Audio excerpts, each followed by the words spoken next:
किसी भी विधानसभा क्षेत्र की राजनीतिक नब्ज को समझे बिना प्रभावी शासन की राह अधूरी रह जाती है। आज हम आंकड़ों की गहराई में उतरकर गंगापुर की कहानी को समझेंगे। यहाँ के लोग कौन हैं, उनकी असल जरूरतें क्या हैं और वो अपने नेता का चुनाव किन आधारों पर करते हैं। चलिए राजस्थान के नक्शे पर चलते हैं। ये है गंगापुर, जो पहले सवाई माधोपुर का हिस्सा था और अब एक नया जिला है। ये एक ऐसी जगह है जिसकी कहानी, जिसकी तकदीर इसके चुनावी आंकड़ों में लिखी है, और ये कहानी हर चुनाव में एक नया मोड़ लेती है। तो फिर सबसे बड़ा सवाल यही उठता है कि किसी भी चुनाव का फैसला आखिर होता कैसे है? क्या ये पार्टी की विचारधारा होती है, या फिर उम्मीदवार का अपना चेहरा और उसकी पहचान, या फिर ये लोगों की वो अनसुनी लगातार बनी हुई समस्याएं हैं जो आखिरकार वोट में बदल जाती हैं? आइए इन्हीं सवालों के जवाब ढूंढते हैं। सबसे पहले गंगापुर की जमीनी हकीकत को समझना जरूरी है। वो कौन से बुनियादी आंकड़े और तथ्य हैं जो यहाँ की राजनीति को असल दिशा देते हैं? 2023 के चुनाव में यहाँ लगभग 2,68,610 मतदाता थे। ये संख्या अपने आप में यहाँ की लोकतांत्रिक प्रक्रिया के पैमाने को दिखाती है। और देखिए, इन वोटर्स में से 74% से भी ज्यादा लोगों ने अपना वोट डाला। ये एक बहुत ऊंचा आंकड़ा है। ये साफ बताता है कि यहाँ के लोग अपने राजनीतिक अधिकार को लेकर कितने जागरूक और सक्रिय हैं। इस क्षेत्र की एक और बड़ी सच्चाई है इसका ग्रामीण होना। यहाँ की लगभग 65% आबादी गांव में रहती है, और यही बात यहाँ की अर्थव्यवस्था, लोगों की रोजी रोटी और उनकी राजनीतिक प्राथमिकताओं को तय करती है।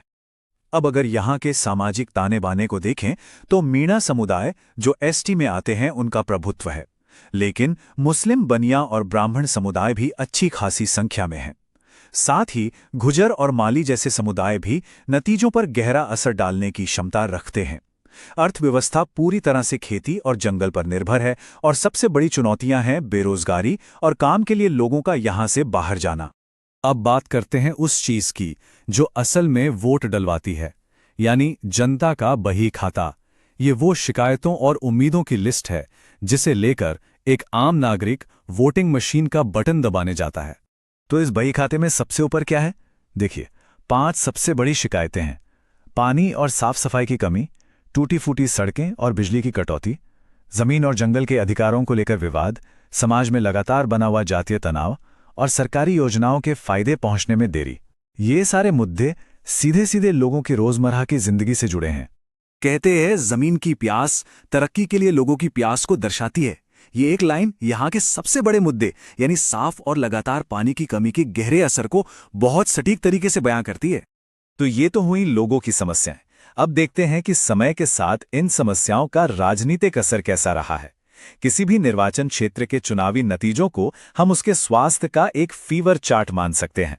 पिछले 30 सालों का इतिहास देखिए, एक पैटर्न बिल्कुल साफ है: अस्थिरता। गंगापुर ने कांग्रेस को भी जिताया, बीजेपी को भी, बीएसपी को भी, और तो और निर्दलीय उम्मीदवारों को भी। किसी भी पार्टी ने यहां लगातार 2 बार जीत हासिल नहीं की है। ये इसे क्लासिक स्विंग सीट बनाता है, जहां हवा कभी भी किसी भी तरफ बह सकती है। और इस राजनीतिक उठापटक के बीच एक और ट्रेंड बहुत दिलचस्प है: वोटर्स की बढ़ती भागीदारी। देखिए, 1993 में जहां सिर्फ 58% वोटिंग हुई थी, वहीं 2023 तक यह आंकड़ा बढ़कर 74% के भी पार चला गया। ये एक जागरूक मतदाता की निशानी है जो अब पहले से कहीं ज्यादा जवाबदेही की मांग कर रहा है। देखिए, किसी भी लोकतंत्र की सेहत इस बात से मापी जाती है कि वहां का सार्वजनिक संवाद कितना गरिमापूर्ण और जिम्मेदार है। ये बढ़ता हुआ मतदान सिर्फ एक संख्या नहीं है, ये इस संवैधानिक मूल्य का प्रतीक है कि नागरिक अब अपनी नियति को आकार देने के लिए सोच समझकर और जिम्मेदारी से हिस्सा ले रहे हैं। तो इस जनादेश की बनावट क्या है? वो कौन से बुनियादी कारण हैं जो गंगापुर के इस अस्थिर चुनावी इतिहास की वजह बनते हैं? चलिए अब इसका विश्लेषण करते हैं। तो गंगापुर में निर्णायक फैक्टर आखिर है क्या? पार्टी या फिर उम्मीदवार का चेहरा? आंकड़े अपनी कहानी खुद कहते हैं। रामकेश मीणा ने 3 बार चुनाव जीता, और तीनों बार अलग अलग टिकट पर। 2008 में बीएसपी, 2018 में निर्दलीय और 2023 में कांग्रेस। दूसरी तरफ कोई भी पार्टी 30 साल में लगातार दोबारा नहीं जीत पाई। इससे एक बात साफ होती है, गंगापुर में पार्टी के निशान से ज्यादा उम्मीदवार का व्यक्तिगत प्रभाव और उसकी अपनी पहचान मायने रखती है। यहाँ के चुनावी नतीजों के पीछे असल में 3 बड़ी ताकतें काम करती हैं। पहली, मीणा और गुर्जर समुदायों के बीच की पुरानी और गहरी प्रतिद्वंदिता। दूसरी, मुस्लिम, ब्राह्मण और माली जैसे स्विंग समुदायों की निर्णायक भूमिका, जो किसी भी तरफ का पलड़ा भरी कर सकते हैं। और तीसरी, तीसरे दल और निर्दलीय उम्मीदवारों द्वारा वोटों का बंटवारा, जो अक्सर बड़ी पार्टियों का पूरा खेल बिगाड़ सकता है। तो इस पूरे विश्लेषण के आधार पर यहाँ के शासन के लिए एक ठोस रोडमैप क्या हो सकता है? चलिए अब हम जांच पड़ताल से आगे बढ़कर भविष्य की राजनीतिक रणनीति के लिए एक ढांचे की बात करते हैं। इसे हम चतुर्मुख सिद्धांत कह सकते हैं, यानी शासन के 4 मजबूत स्तंभ। पहला, विकास और बुनियादी ढांचे के वादे पूरे करना। दूसरा, आदिवासी और सामाजिक पहचान के मुद्दों को आवाज देना। तीसरा, ये सुनिश्चित करना कि सरकारी योजनाओं का लाभ बिना भेदभाव के सभी तक पहुंचे। और चौथा, एक नया विमर्श बनाना और जमीन पर छोटे छोटे गठबंधन तैयार करना। ये एक स्पष्ट 4 आयामी रणनीति है जो मतदाताओं की शिकायतों को दूर कर एक मजबूत गठबंधन बना सकती है। अब जरा दोनों मुख्य उम्मीदवारों की एक निष्पक्ष, सिर्फ आंकड़ों पर आधारित तुलना करते हैं। रामकेश मीणा 3 बार के विधायक हैं, वहीं मानसिंह गुर्जर 2 बार दूसरे नंबर पर रहे हैं। संपत्ति देखें तो रामकेश मीणा के पास लगभग 21.7 करोड़ की संपत्ति है और उन पर कई आपराधिक मामले भी हैं। वहीं मानसिंह गुर्जर की संपत्ति करीब 2.2 करोड़ है और उन पर कोई मामला नहीं है। मीणा की ताकत उनका मजबूत आदिवासी नेतृत्व है, तो गुर्जर की ताकत उनकी पार्टी का समर्थन। ये तथ्य खुद अपनी कहानी बयां कर रहे हैं।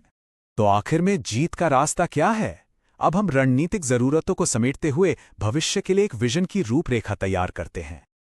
आगे बढ़ने के लिए एक 3 सूत्रीय रास्ता साफ नजर आता है। पहला, अपने मुख्य समर्थक वर्ग को एकजुट रखते हुए दूसरे सहयोगी समुदायों तक पहुंचना। दूसरा, लोगों की सबसे बड़ी शिकायतों को दूर करने के लिए ठोस सार्वजनिक वादे करना। और तीसरा, अपनी पूरी बातचीत को विभाजनकारी राजनीति से हटाकर सबके लिए विकास और बुनियादी ढांचे पर केंद्रित करना। इस निर्वाचन क्षेत्र की सही मायने में सेवा करने के लिए ये 3 स्पष्ट और व्यावहारिक सिद्धांत हैं। देखिए, शासन में भी ठीक जीवन की तरह ही भरोसा हमेशा सहमति पर बनता है। किसी नागरिक की जानकारी का इस्तेमाल उन्हें बेहतर सेवा देने के लिए करना सिर्फ एक अधिकार नहीं, बल्कि एक कर्तव्य है। और भारत का कानूनी ढांचा भी यही कहता है कि ये काम एक सही उद्देश्य और नागरिक की सहमति से ही होना चाहिए।